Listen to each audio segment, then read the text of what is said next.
The game that you just saw, Orange and eHome, the winner of that, which is eHome, will go on to play IG. So Tongfu versus DK. This will be officially the very first elimination of a Chinese team from the international, correct? Yes, it can happen. All right, one of them will happen. It will happen. I'm calling it right now. There'll be some bug in the tournament bracket where they somehow one's going to come in and replace Na'Vi. Who's going to win, Bruno?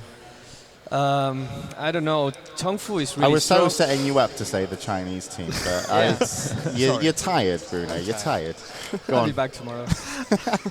Okay, actually, no, we should go straight to the interview. Sorry to interrupt you there, Bruno. All right, so we do have an interview with one of the teams. I'm not paying much attention now because it's very late and I just want to watch more Dota. So I'm going to say the interview's with Tongfu. 好，各位观众朋友们，我是精灵。那接下去我们也是再来采访一下同福战队的一名选手。站在我身边的呢是卡布啊，卡布你好。大家好，我是来自同福战队的卡布。那其实同福战队这一路走来都是比较的艰辛，从预选赛开始，其实也是历经了种种的考验啊。那么你现在的心态是如何呢？我们现在心态比较好，因为之前战队的状态一直都不是很好，我们这次目标就是进8强，然后再尽力吧，尽力拼吧。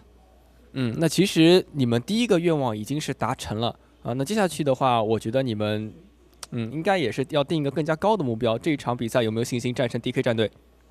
这场比赛我们很有信心。好了，那么最后也是再采访一下，有没有什么话想要对你的粉丝、对你的朋友以及对你的对手 DK 战队说呢？同福加油！好，那么感谢卡布的采访。Okay, then let's go straight into the starting lineup as both teams look like they're already in the lobby. We don't want to miss too much. So this is the team of Tongfu. Awok, 西安 China. 好，广州 China。卡布，淮南 China。木，武汉 China。三生怀化 China. So, of course, that's the team of Tongfu. You've seen them play already today. They beat out EG. How is one of the guys that they base their team around in terms of just carry potential? Yeah, and they showed against EG they are capable of mixing things up. They actually went for a 2-carry lineup with both Naga, Siren, and Morphling. We'll see if they do something again here against DK.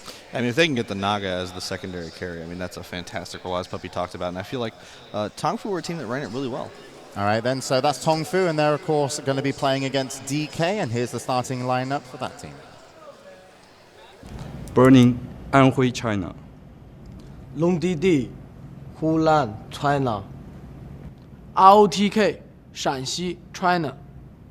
Super, 广东 China. Zippo, 湖南 China. Okay, and of course, Burning was the guy that went crazy last game as they played DK versus Dara. He just went insane on the anti-mage, I believe it was. So what can we expect out of this team versus Tongfu? Well, they clearly want to get the anti-mage if they can. I mean, Burning has made that hero incredibly famous. Obviously, he is one of the best anti-mage players in the world, if not the best. They're very much a one-carry team. They like to focus on that. So if they can get that, I think that's probably going to be a good game plan. All right, Nebula, you're so nice because you already can see in front of you in the ban and pick screens, Tongfu have already got rid of anti-mage. See, I wouldn't have acted like I was magical. Bruno is magical, okay? He lives in... Yes. I don't know where you live. I am very far. Narnia. Okay, so let's take predictions and reasons why you think they're going to win across the boards, Nebula. DK Burning. Just because of Burning, you think he's that good? I think Tongfu because they're better at collecting telephones. That's true as well. That is true. I've read that on the internet. It must be true. Bruno? I say we tell the players that whoever wins gets interviewed by one of our female commentators or interviewers. That should be motivation enough. Who did you tell that to? The guys. Aren't they hear me? What? The guys playing. Yeah, but which guys? Both of them. Which They're one? 10 Well, that guys. means Whoever wins gets interviewed by Shiva or DPM. Okay, right. Yeah. Well, they're going to have a great match, obviously. I completely wrote off the match, but now there's DPM and Shiva on the line. God, these guys are going to go crazy. It's going to be a great game. Okay, well, let's get into it then. The commentators are ready. Thanks for your predictions, guys. And it is going to be, of course, Tongfu versus DK. And welcome back to the floor in beautiful Benaroya Hall in downtown Seattle. We're still rolling on with the lower bracket here on day number 2 of the International. Now we've got 2 teams on the way, just like the previous 2, fighting for their very survival. DK and Tong Fu down to their last breath, and one of them looking to be a burning breath if DK has anything to do about it. Speaking of, we take a look at the picks and bans so far. Tong Fu very well aware of Burning's potential, something we don't see all that often. Animage banned out already. Well, Morphling picked up first pick for the second game in a row, this time by Tong Fu. Tidehunter and Invoker, pretty common picks. I mean, Tidehunter is great in the mid game. He can stop aggression, things like that. You have Invoker, who's a great mid. He can do a multitude of different things. And DK is just picking a very, very solid overall team at the moment. While Tong Fu, of course, Morphling's win rate is quite high, but apparently against the Tiny that we saw in the previous game, he doesn't do too well. Yeah, Tiny with 600 plus CS, kind of scary. Something Burning, I think, would even respect the gold farmer that he happens to be. But Tong Fu, I mean, DK, when you talk about DK, you're talking about a team that has a lot of mythos to it. A legendary status player, a legendary name in and of itself. Then you've got Tong Fu, a team that, unless you follow the Asian scene, not that many people are going to be super familiar with, but they have shown time and time again they deserve to be here on this stage as much as any other team here at the International. So DK going to have their work cut out for them. The first 3 picks out for Tong Fu now: Morphling, Enigma, and Leshrac. Morphling, as we talked about and we saw in practice last game, Draskell, a hero that can have a big impact on all stages of the game, but very early on, he does need his farm. He is a hero that really suffers more than most when you're talking about a slow start. On the other side, we see the first 3 lined out from DK. Lone Druid, their carry choice, and it's the exact same situation. Druid has to have a good start. He can recover later on, maybe a little better than a Morphling can, once he does get a Radiance, and he can double farm using the Bear and the Radiance Burn to farm another lane. But so far, unbelievably strong picks. Invoker, Tidehunter, Druid for DK, Morphling, Enigma, and Leshrac for Tong Fu.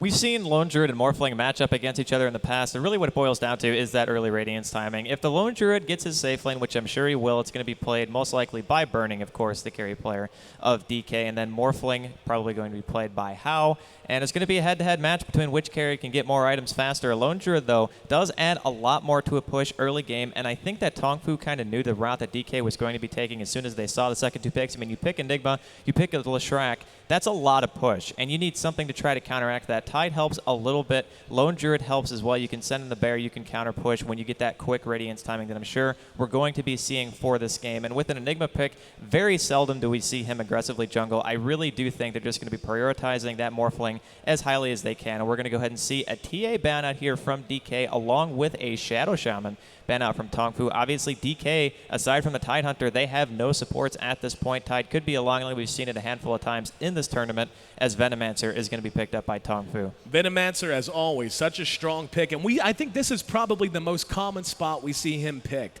He's just good enough to always want to have him as a part of your team. But he's just right on that fine line, depending on how in the head of your opponent you think you are. You're usually not going to ban him all that much. He is seen an absurd amount of time. If I'm not mistaken, in the group stages, he was actually the most played hero. I could be incorrect. Hopefully our stats table, so well handled by Bruno, might be able to correct me later on. But Veno and Beastmaster, the follow-up now from DK. So yeah, these lineups taking shape, and there's the Bat Rider coming out of Tong Fu. Now, Draskell, you and I casted them in the group stage, and we know they love that Bat Rider pick. Bat Rider can be a super aggressive hero. You get Lasso, goes through BKB. You can pull anybody into a horrible position, whether it be Lone Druid, Beastmaster, Invoker, pretty much whatever target you want to go on. He does a tremendous amount of damage during the mid to late game phases because of the way that Sticky Napalm works. Obviously, he has Firefly as well as Flame Break, which are high damage as well. So, I mean, Bat Rider is definitely a hero who has some mid to late game presence, but the problem with him is that he's very, very squishy. He dies really fast. Heroes like Beastmaster and Tide can single him out. If he gets Ravage or anything like that, he's going to be in a lot of trouble. And I mean, typically you see Bat Riders go for a fast blink, try to initiate for the rest of your team to get in behind him. But I mean, it's going to be a little bit difficult playing against a Beastmaster. Enchantress going to round out the lineup for DK. And again, the Bad Rider obviously a surprise pick. You don't see him played all that often, but when he does, he's almost always a very high impact hero. And that's certainly what Tongfu is going to be looking for here. Long DD, one of the superstars from DK, going to be running on our Enchantress. And Long DD, of all the players on DK aside from Burning, when you see Long DD on a hero like an Enchantress in particular, you can guarantee he's going to be active on the map. That's just always what he does for his team, be it a Windrunner, an Earthshaker, or anything else. Let's run through our lineups while we have a chance. On the side of Tongfu, Awoke going to be handling our Enigma. Kabu playing on our Leshrac. Sansheng playing our Venomancer. Mu going to be handling the surprise pick, the Bat Rider. And Hao handling Morphling. On the other side of the river, the living legend Burning going to be handling our Lone Druid. Tidehunter going to be played by Zippo. Enchantress, as mentioned, played by Long DD. Super going to be handling Invoker and Beastmaster, played by ROTK. I feel like Awoke is going to be long laning this game. He bought quite a bit of regen. Typically you don't do that if you're just going to be sitting in the jungle. And I think that DK needs to be a little bit careful here. One Gale is going to pretty much spell a death here if it hits anybody. But it looks like Tongfu is just checking for a level 1 Roche. They do have a Lone Druid. They have Beastmaster and Enchantress, of course. And a lot of those heroes are quite good for level 1 Roche, especially the Lone Druid, because you get a free bear tank. So they're not going to see anything. They're just going to go ahead and wait for the creep wave to start. And it looks like we're going to be seeing a tri-lane with the Invoker mid, of course, coming out of DK. Or not a tri-lane, excuse me. Oh, no, yeah, actually it will be. It'll just be a defensive one. Yep, Sansheng, Kabu, and Mu looking to set up shop down here in bottom, at least by all appearances, in mid. We're going to have Hao on the side of Tongfu. He could be solo mid, and it looks like he will be. Maybe Veno. This looks like one of those situations, and we've seen this more and more, Draskell. The true versatility of Morphling being discovered in front of our very eyes. He's a solid solo mid, but if you really want to make sure he gets off to a good start, you stick like a Venomancer in this lane, even if it's not permanently, even if Sansheng only hangs here for the first 5 minutes, then ducks back down to bottom. We could see something like that. Down here, well, we're going to see the bear taking a little bit of harassment damage. He's pulling the creeps, as expected. ROTK up there as well. And Kabu going to take a little damage in the face. He's got a wave of creeps with him, for better or for worse. The bear continues to take some slight harassment now finally. ROTK, good teamwork here. For those who are wondering exactly what's going on, the Druid using his bear to make sure ROTK can safely CS under his own tower. Very, very unselfish play, very high-level teamwork here. Well, it's just because Burning isn't being contested at all in the top lane. There's actually no heroes here. Tongfu is completely committed to their jungle, their bottom, and their mid lane because they are dual laning against the Invoker, and that's going to help Hao get Summerly farm. But man, Wildkins are absolutely ridiculous in the early game. Long DD already has one out there harassing Hao, and the poor guy is basically at like 0 HP, has to salve just to stay in the lane already at 1.5 minutes in. ROTK moving out now in the bottom lane. Going to take a little bit of harassment. Bear still very active. Super is going to catch a Gale here in mid. Here comes the Wildkin on Sansheng.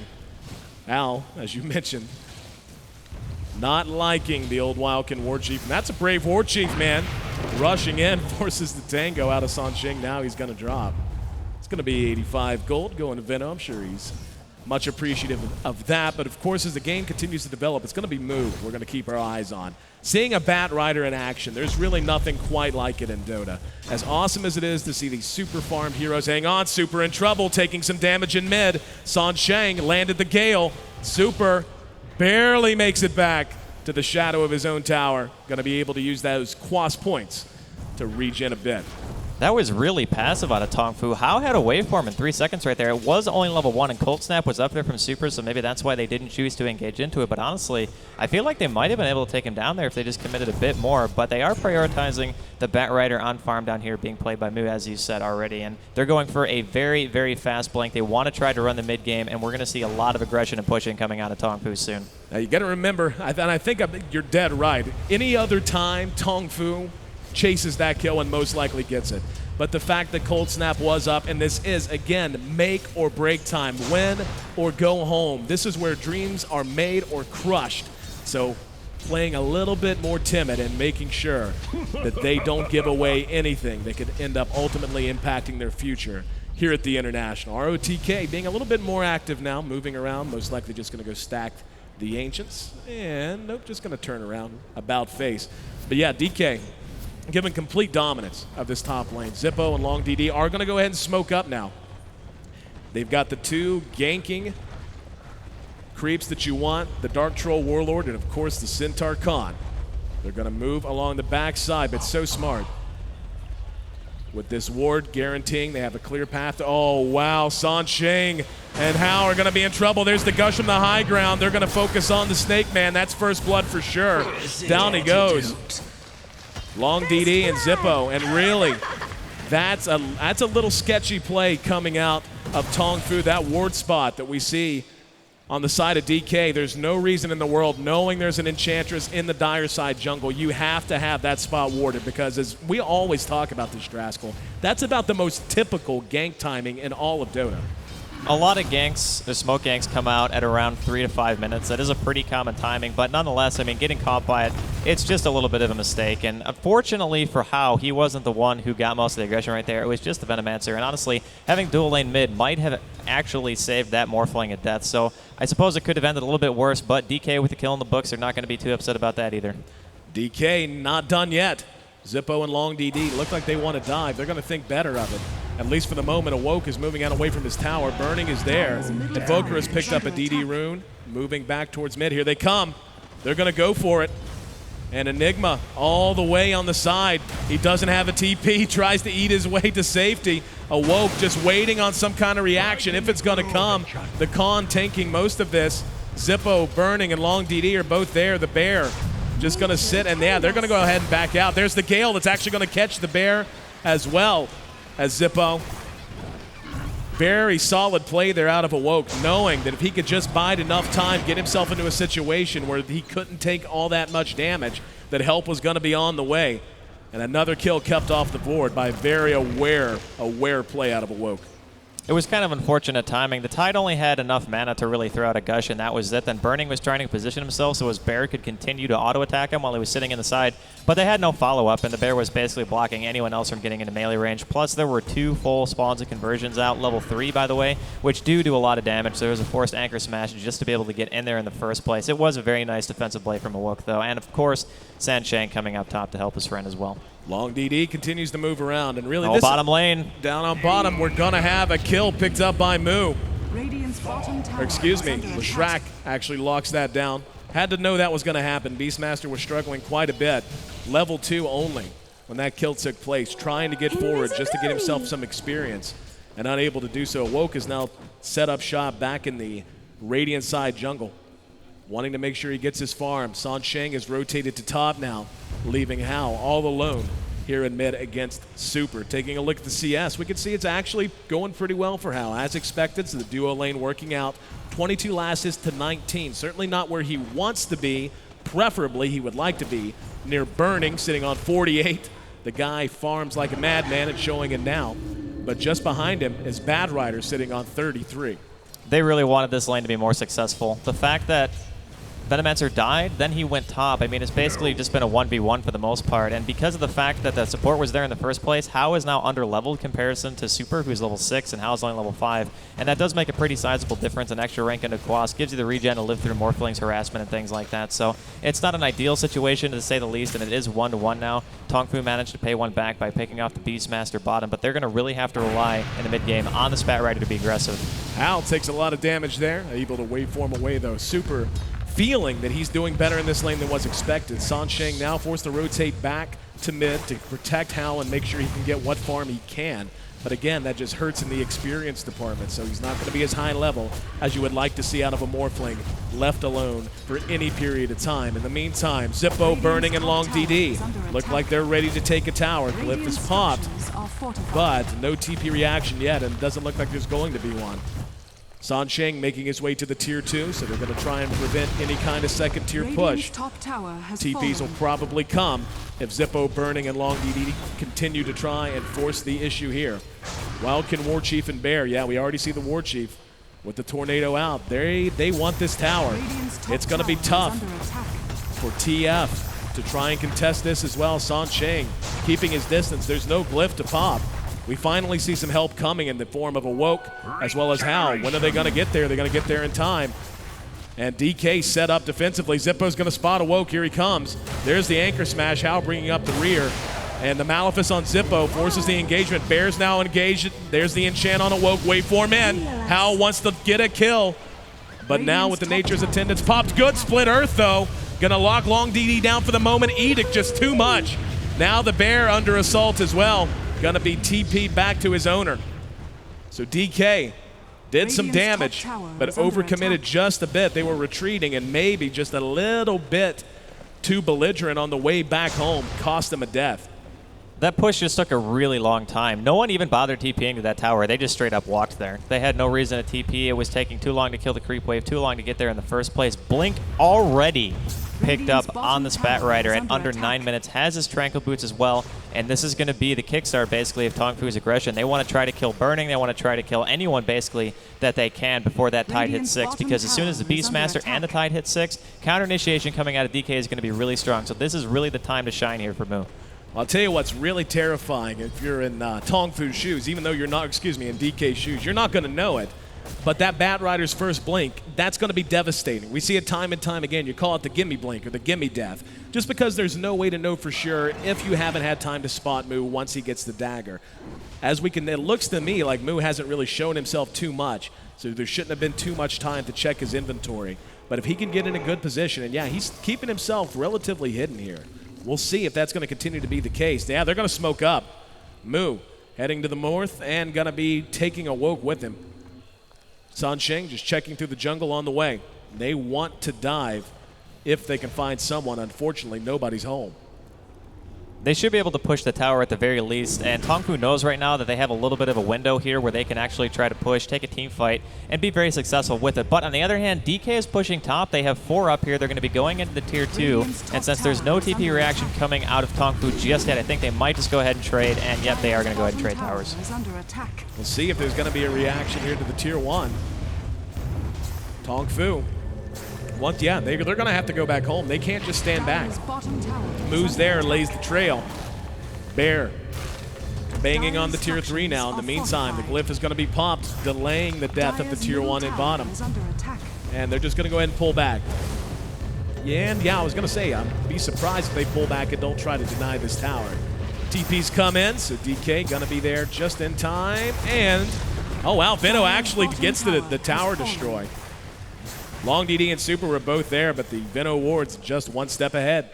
They were all attacking simultaneously, so it's actually pretty hard to outlast hit that given how many were actually sitting by the tower. So it was a good play by Shang, getting the tower kill for his team. But again, that window is very quickly closing where the Bat Rider is going to be able to just get a blink lasso on somebody and not have to worry about things like Ravage or Beastmaster, where they're both halfway through level 5 at the moment. They're going to hit 6 probably within the next minute or two, and then there's going to be some problems for Mu if he thinks he can get in and out of a team fight with just 900 HP, given the damage that DK can do during the mid-game. On the other hand, too, Burning at 11 minutes, the guy has phase boots and 3,000 gold and 78 CS. Like, that is just absolutely monstrous. The way that their tri-lane worked out top is whenever they make a tri-lane, it seems like they can always push 2 towers in succession pretty much no matter what, because of the fact they do have a lone druid and a jungler both in the same lane. So they don't really have to commit a whole lot to it. I mean, Enchantress walks out, she has a couple of creeps, and they just straight up push.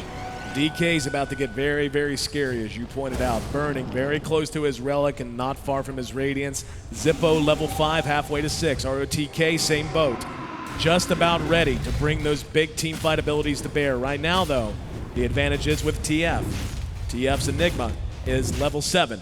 As you pointed out, Mu ready to land that first big lasso as well. And we see this probably more often than most people would admit. So often a team will lose an advantage, not because they were outplayed, but because they were way too timid. And again, it's tough to engage into a DK squad that is this good, has this good a movement, this good a coordination. But sometimes you have to be willing to force the issue and get the job done when you know you're going to be fighting with an advantage. Well, the problem now lies in the fact that Bat Rider hasn't been farming for a while. He had really good CS, but now he's falling behind, at least in terms of what Burning has on the board, which is 81, still the highest in the game. And, I mean, they do have good team fight. They have Enigma Black Hole, they have a Leshrac, they have Venomancer Ultimate as well, and Lasso. They just need to be able to catch somebody, and whenever you have the defensive posturing like this that DK has, and a Beastmaster Hawk, which he is maxing out call first, is going to be tough.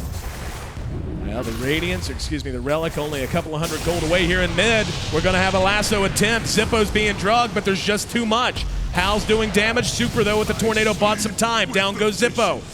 So Tong Fu finally decides to get into the game and start pouring on the pressure. And it couldn't have come at a more opportune time.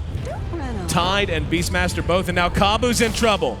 Kabu is going to be there. Split Earth doesn't quite get him out of trouble, but ROTK had just hit 6, as had Tide. And there's the big black hole. It's going to catch Super, spinning it on one target. Waveform's there. Oh, Zippo with a big Ravage. Unfortunately, a day late and $1 short. Doesn't save his buddy.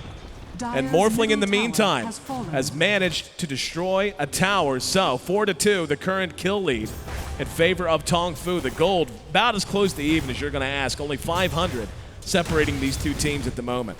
Seems like a bit of miscommunication there by DK. A couple of heroes went top to kill the Leshrac, who was pushing that tower. And then Super just didn't get far enough back and ended up getting picked off, and they lost the tower anyway. So that's definitely a good exchange for Tong Fu. Losing a hero for getting a tower and a hero, I think they'll make that trade any day of the week. Burning, though, still has a Relic on his bear, 300 gold, only 14 minutes. He's going to get another 1,000 gold probably with around the 1530 or 1630 mark. And then once his Radiance is up, I really do feel like DK is just going to want to push whenever they do have Ravage, which should be up in about a minute and a half. Tong Fu does have tools to defend, though, because Awoke already has his mech up at this point in the game. That's going to help tremendously. But apparently DK doesn't even care about the Radiance. They're just going to go ahead and try to push mid anyway. Well, they feel like they've got the advantage, and with good reason. They have a really strong level 16. And like you said, even with Ravage down, it'll be up soon. We've got the ulti up. Here comes the tornado that catches a bunch. In goes Zippo, but no Ravage. Tower does drop. Here comes Moo. And Moo is gonna fall as well. Kabu rushes in. Big roar. Locks him down. Tide dies. But in the meantime, down goes Lesh. Burning still standing against Sansheng. Sansheng caught by the big impetus coming out of Long DD. And again, the strength of DK at this stage. In these early levels, 6 to 10, we just saw it there out of Enchantress. Even she is going to contribute massive amounts of damage output before most heroes have a chance to build tanky or get tanky by virtue of levels. DK's mid-game is no slouch either. I mean, Tong Fu, we've talked about a lot about the Batrider initiation. You have Leshrac, you have Black Hole, but we're talking about Ravage, Beastmaster Roar, and a Quaswex Invoker, 3 of the best counter-initiating heroes pretty much in the game. We saw in that last team fight, Batrider couldn't even walk to a hero to use his ultimate. He got cold snapped, he got tornadoed, and there was really nothing he could do. And like I was saying earlier, the fact that he is so squishy, only 900 health, they're going to go ahead and pop up a double smoke here on Kabu and Moo, but I mean, if he gets into a team fight and anybody spots him, as soon as the lasso goes off, he's not going anywhere with it. Moo and Kabu looking for trouble. Good chance to find it if they dip into the dire side jungle. Instead, they've been left instead of right. Would have had a chance to pick off Long DD, but taking the very cautious route, wisely so. One good thing Tong Fu has going for them is they're going to have a bit of sustain with that mechanism that is already up on Awoke. Now, again, the problem, Burning is going to be burning, and Burning's literally going to actually is burning with the Radiance already up. Enigma takes the top tower, but that was pretty much a gimme.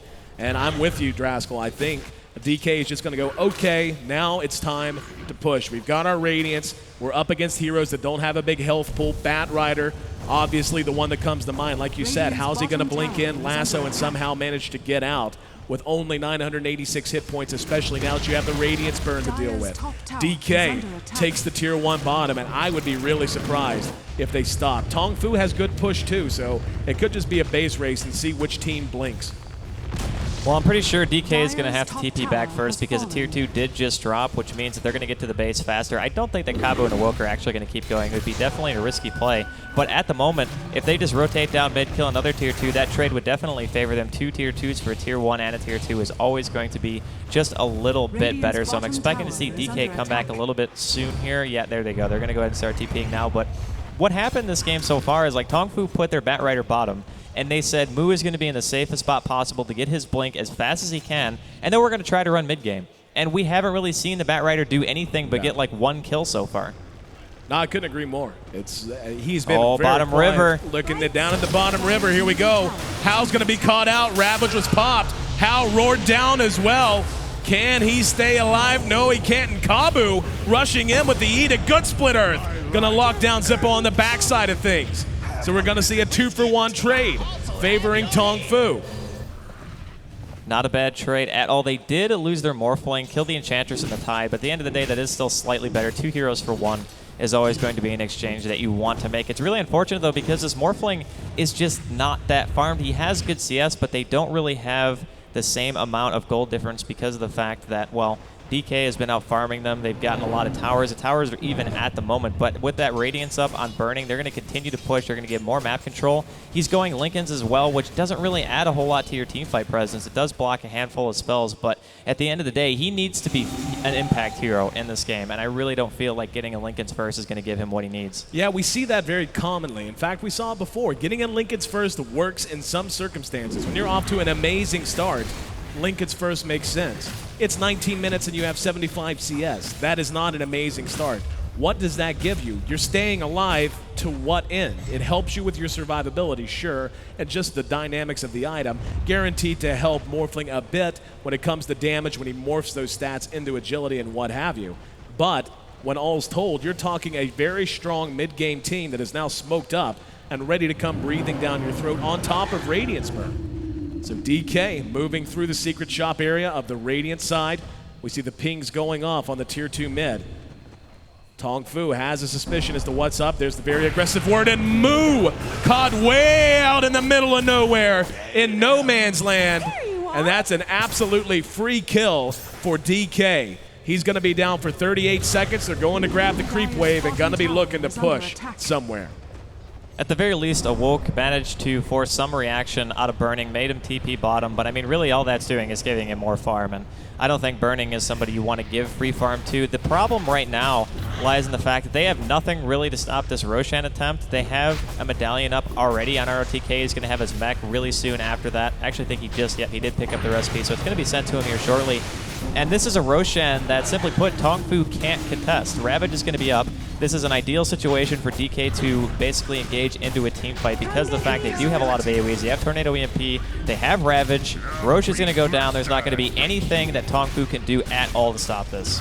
Roshan falls for the first time this game, and we're going to see the Radiance, the Aegis, go on to Burning. And right now, not going to lie, man, it's 7-7. Take a look at the gold graph. It's still pretty close. It looks a lot worse than it is. Only about 3,000 gold separating the two teams, and at 20 minutes, that's substantial enough to be worth mentioning, but not substantial enough to say, well, it's done.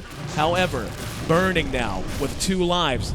Given the Radiance burn is already up, he's got great farm, 153 CS at 21 minutes. He's on track, and it just doesn't feel like anyone else from Tong Fu is on track. Well, they're going to be pushing down this mid-tier too, and I agree, especially with the dual lane mid. I mean, you commit a Venomancer and a Morphling to 2v1ing essentially against an Invoker. Your farm needs to be a lot better than it actually is, especially if you're the Morphling in this game.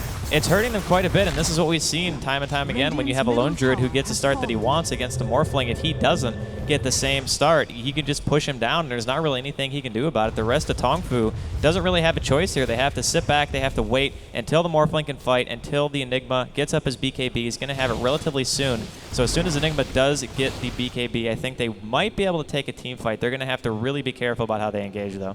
Awoke getting a lot of CS pushing in this tier 2 bottom tower, as you mentioned, very close to the BKB. And, you know, again, Tong Fu's got a squad. The damage is not really the problem all that much. Leshrac takes care of that.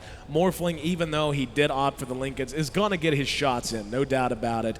Veno ulti going to help as well, all the Venomancer brings. But the big problem is just the sheer amount of crowd control DK has. They're going to have Ravage up. They're going to have Enchant. They're going to have all that Invoker brings between Tornado, EMP, Shockwave, whatever. Doesn't matter. When you talk about Beastmaster, he's going to have the Roar as well. I mean, it's hard to imagine a situation where DK, if they run together as 5, is not going to be at the advantage following a counter initiation.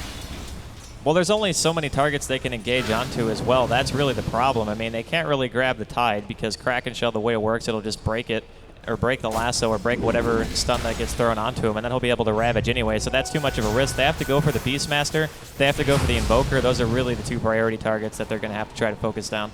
DK pursuing Hal. Hal's already used his waveform and doesn't have the mana. Big savior in Moo there. Not sure Hal would have been caught for sure, but definitely not a situation they wanted to be in. DK setting up shop now in the Radiant side jungle, wanting to seize control of this game. And even though it's still early, if they seize control and begin to push into the tier 3s, it could be them seizing control once and for all. One good Ravage, one good Tornado Invoker, or Tornado from Invoker, I should say. One good Roar could really, really eliminate any chance Tongfu has to come back here. We see the tier 2 bottom being pressured in the meantime. Tongfu doing what they can. I mean, they're going to shove lanes. They know they can't really engage into this. So the tower drops. Now the immediate TP's out. And yeah, they're not even going to get anything on the backside. This is just DK nibbling them to death. They're going to continue to get farther ahead. The more this game goes on, the harder it's going to get for Tongfu. Morphling is going to scale relatively well into the late game, but the CS difference right now between Burning and Morphling at 24 minutes is actually pretty huge. 50 in excess right now in favor of the Lone Druid. And this Batrider pick is kind of coming back to bite them because, again, when you commit to having a hero who's getting all that farm, he is one of the highest farmers in the game, sitting at 103, which is definitely good. He needs his BKB for sure to be able to even think about pulling somebody out of a team fight. But even with the BKB, they still have a Beastmaster. I mean, DK just has so many tools to deal with their initiation. I mean, I don't really know if they can ever get into a team fight successfully and not have to basically sacrifice a hero to do it.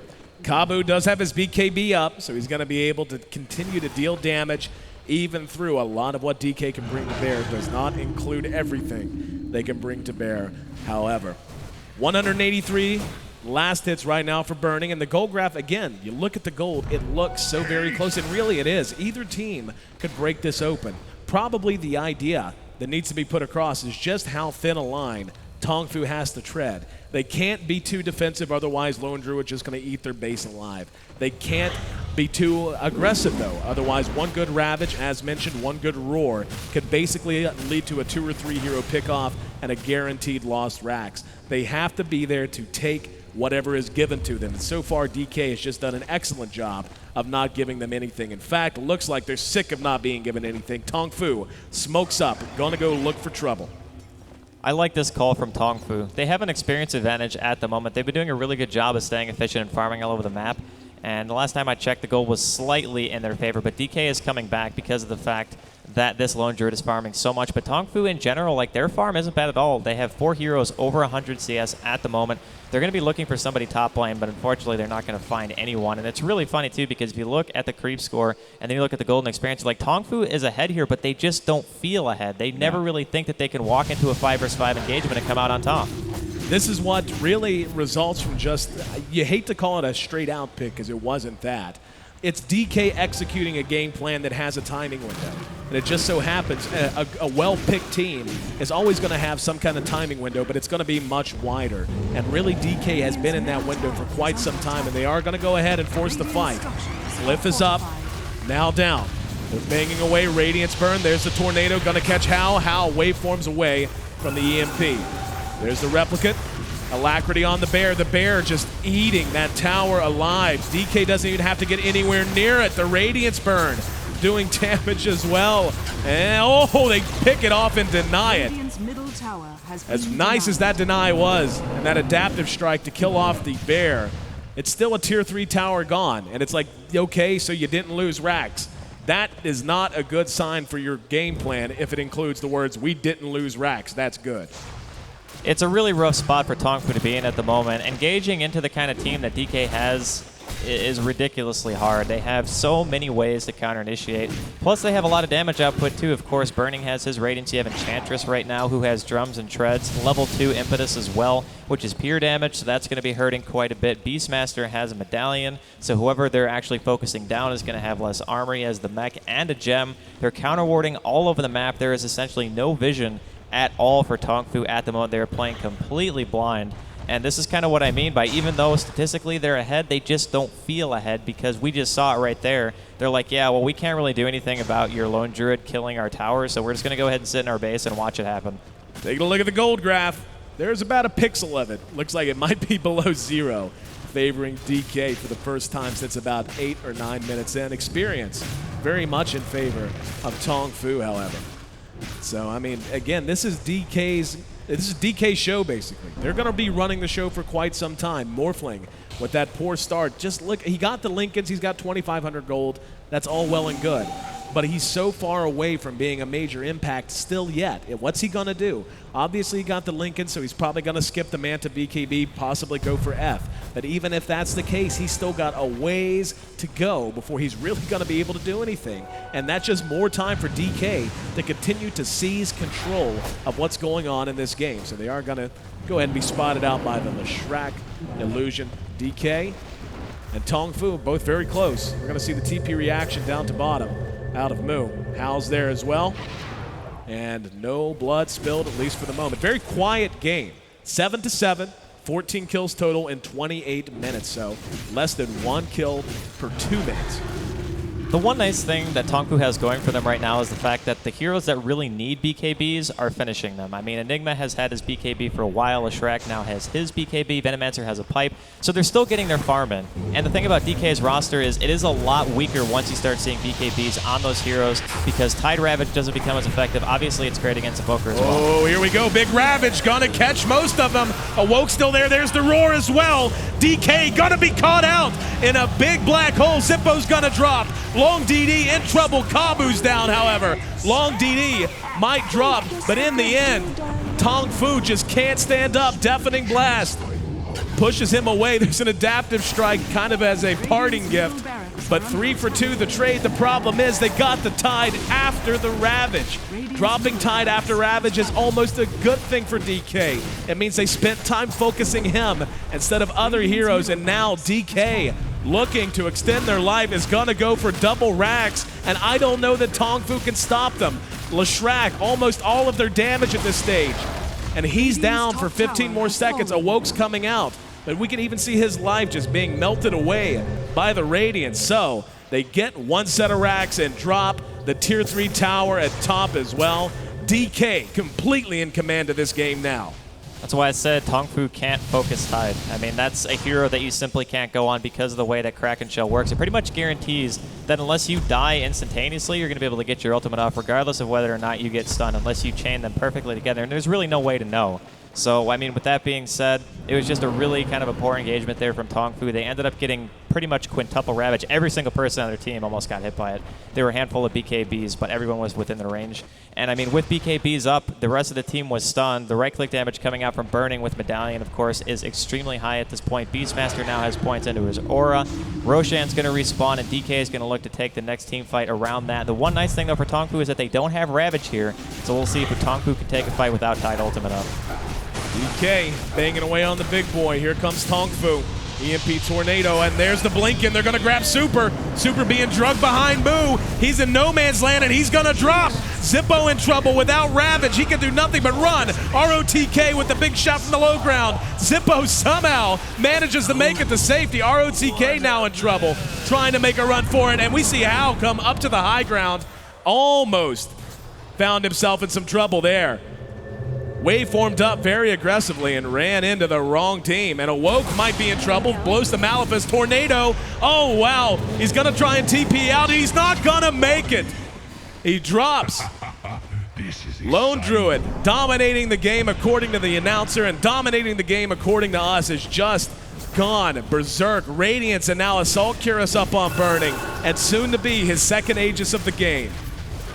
Really, really nice fight there by DK. Even with the engagement onto Super, the Beastmaster was just slightly out of range of throwing off the Roar, so it did end up that the Invoker dropped right there, but fortunately they were still able to turn it around. Burning now with his second Aegis of the game. He's sitting on top of 1,800 gold with the full Assault Cuirass finish at just 30 minutes into the game. Morphling is actually catching up a bit in terms of just raw CS. He's going to have his Ethereal Blade probably for the next team fight. I believe he's actually going to buy it right now. He's going to go ahead and sell his bottle and pick it up at the Secret Shop. So that means that they can now focus down heroes, whereas before, they didn't really have a burst-style lineup. They have Black Hole, they have Leshrac, they have good teamfight abilities, but they didn't really have the damage to just blow somebody up, and now they do, which is going to help them a lot. Kabu, as you mentioned, has been more or less the majority of the damage output coming out of Tong Fu to this point. Morphling with his right click's not bad, but it's really been Leshrac. Anytime something has gone through Tong Fu, it's been because Lesh has been doing good damage, landing his split earths, and what have you. Phenomenal play out of Kabu, and we're going to see how well it works now, as you mentioned, with that shotgun damage. It could be too little too late, however. That's the worry. ROTK's there. And yeah, we're just going to see Replicant get Morphling back to safety, so he's in no trouble right now. Good black holes out of Awoke so far, but again, without the damage to just make sure you prioritize at least one target and get them out of the fight before anything can happen. DK has not always been in the best position. We've seen Tongfu do okay, but I mean, it comes down to if the Ethereal Blade at 33 minutes is enough, and 33 minutes might be a few minutes too late. Well, heroes like Enchantress, Invoker, I mean, Enchantress is quite tanky at this point in the game. She has almost 1,700 health because of the build that she is going. She's going for an Ags now on top of her Urn, Treads, and Drum, so she is doing quite well for herself. And DK still feels confident. They have level 2 Tide Ravage. They have a Blink Up on Zippo as well, so he's going to be able to counter-initiate with the best of them. And oh no, Moo almost engaging onto a Tide again. Oh no, he's going to be caught by the sight. Moo, he was wondering it was a flying pig, but look at the black hole! Catches 3 of DK, but now with the Mech's Blast, even then, it's not enough. All that damage they've been looking for all game has showed up at once. However, Spirit Bear continues to go nuts. Burning still standing, attacking without prejudice, brings down Awoke. Moo forced all the way back to base. Hao manages to pick off the Enchantress, but now even he's in trouble. He has no mana. The Bear's on him. The Radiance Burn is on. They've got him trapped. He blows the Ethereal Blade. Still not enough. Looping around. Burning's there to meet him. Summons the Bear back. Hao morphing strength with what little mana he has left. And now here comes Moo to help him out and make sure he gets back to base safely. That was actually pretty unlucky from Burning. He got a lot of attacks off with his Bear, didn't get too many entangles. Might have been able to pick off the Morphling if he was just a little bit more lucky. But at the end of the day, I mean, pretty good defense by Tongfu right there. Unfortunately, they didn't manage to drop the Lone Druid even one time. It was a nice black hole, but then they kind of forgot that Burning is as farmed as he is, and they had nothing left after that. I mean, the black hole is basically their time to shine, and as soon as it's gone, Burning was able to just basically run all over everyone during that team fight. Roughly 4,000 gold separating the two teams now, still very close statistically. And yeah, that damage that they're finally getting out of their Morphling is exactly what they've needed all game long, and it's only hopefully for them going to continue to go up and up. The problem is you're going to see increased damage coming out of the Lone Druid as well, and what we might even see happen, we'll keep an eye on Super if they feel like they need more right-click damage. We saw Yamate do this during the group stages. You just build Invoker to be right-click. It happens and it works. So that's an option that's going to be open to DK in the ultra late game. And this begins to have that feeling. It could be another long one, Draskell. It could be, but at the same time, one more team fight win for DK, and their positioning, again, it's been very aggressive for the majority of the game. They know that in terms of a 5-on-5 engagement, they have a slight advantage. Black Hole is going to be down for another full minute, and if they can hit that timing window and get another set of racks, coming back 2 racks down against a Lone Druid is going to be a pretty tall order. BKB, though, finished on Moo. So maybe they can actually initiate this time, pull somebody out who actually matters, probably the Beastmaster, because he's the only one who can stop Moo once he blinks in, and I think that'll be their target if they can manage to get him. Speaking of increased damage output, Enchantress finishes the Ag, so she's going to be there for this fight, ready to deal a little bit more damage from a little bit of a bigger distance. Burning, leading the charge here, living up to his namesake as the Radiance Burn helps melt these creep waves. In goes the Bear. Backdoor protection keeps the racks up. There's the Ravage that's going to go off. Zippo blows it, moves down immediately. Sansheng's in trouble, as is Kabu. Kabu, though, dealing massive amounts of damage, going to be roared. He's going to drop. DK still standing and fighting. Burning now continues the fight. The Mex keeps him alive and fighting. Glyph is popped, but with 2 down, this could be trouble. Black Hole still available if Awoke wants to use it. He's going to move in and look for it. Can he find it? No, he stutter steps it. That was beautiful movement by DK that caused that. Even though it was a stutter step, they just scattered like roaches when you flipped on the light. Nowhere to be found for that Black Hole, and that should just about be that. Tongfu with 4 down, only Morphling still there. Tidehunter buys back because, hey, I'm Tidehunter and I've got money to buy back, apparently. There it is. The GGs are called. DK keeps their tournament hopes alive, advancing past Tongfu here in the lower bracket. DK and eHome both will be coming up next. Really, really impressive performance coming out of this game, especially for DK. They had the Lone Druid. He got all the farm that he needed. In the middle lane, like the dual lane, Venomancer, Morphling, it just didn't really get a whole lot done at the end of the day. But nonetheless, congratulations to DK for staying alive. DK keeps things rolling, burning, questing for an international championship. The crowd applauding, both teams applauding DK as well. Unbelievable play out of both. A very close game, but one that, for the most part, felt like was always under DK's control. Let's throw it back to the analyst desk, see if they agree. Welcome back then to the desk, and yeah, Nebula, you called it when we asked who's going to win and why. You just literally just said DK Burning. Yeah, I mean, Burning is a monster. Every time you give him, you talk about, oh, well, you can ban the Anti-Mage, and he doesn't get to play Anti-Mage anymore. Well, I've got some bad news. He's quite good at Syllabair. In fact, I would argue that Lone Druid is honestly his best hero. I don't know if you agree, Guns? It's a hero when they pick it for him. They play a different sort of style. They go for those early towers. Once he has the Radiance, they take down tower by tower. They go for the more sort of incremental kind of play. With the Anti-Mage, it's like, let's just wait till late game. Yeah, I actually feel like they're a better team when they pick the Syllabair. When you get a Lone Druid, it encourages you to go for towers and get the rest of your team, all of your supports, a little bit more gold advantage position on the opposing support. So as a team, they end up having a little bit more effect on the mid game, and I think that's a little bit better strategy overall. All right, Bruno, what have you got for us over there? I'm so sad that Rider lost. I mean, I'm so excited about that hero. I've been asking Orange to play him every single game. They didn't, but, well, Tonfu had it. And its score right now is 25-43. Not too impressive, is it?